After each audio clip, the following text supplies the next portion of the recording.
എറണാകുളത്തെ പറവൂരിലും സമീപ പ്രദേശങ്ങളിലും തെരുവുനായ ശല്യം രൂക്ഷം. ഇന്നലെയും ഇന്നുമായി 10-ലേറെ പേർക്ക് നായയുടെ കടിയേറ്റു. പരിക്കേറ്റവർ വിവിധ ആശുപത്രികളിൽ ചികിത്സ തേടി. ഏഴിക്കര, പെരുവാരം, കിഴക്കേപ്പുറം മേഖലകളിലാണ് തെരുവുനായ ശല്യം രൂക്ഷമായിരിക്കുന്നത്. രാവിലെ പ്രഭാത സവാരിക്കിറങ്ങിയവർക്കടക്കം തെരുവുനായയുടെ ആക്രമണത്തിൽ കടിയേറ്റു. മിക്കവർക്കും കാലിനാണ് കടിയേറ്റത്. പറവൂർ നഗരസഭാ പരിധിയിലാണ് കൂടുതൽ പേർക്കും കടിയേറ്റിരിക്കുന്നത്.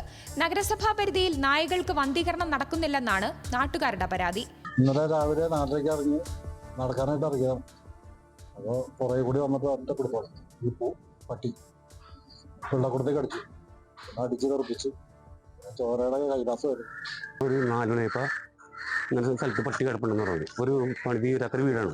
അപ്പോൾ ഞാൻ ചെന്നത് പട്ടി അകത്ത് കിടപ്പുണ്ട്. അവിടുന്ന് പുറത്തേക്ക് ഇറങ്ങി. പുറത്തേക്ക് ഇത് വന്നാണ്ട് അപ്പം എൻ്റെ ഒരു ചെറിയ വടിയായിരുന്നു. ഞാൻ വടിക്ക് അടിച്ച് വടി ഒടിഞ്ഞു പോയി.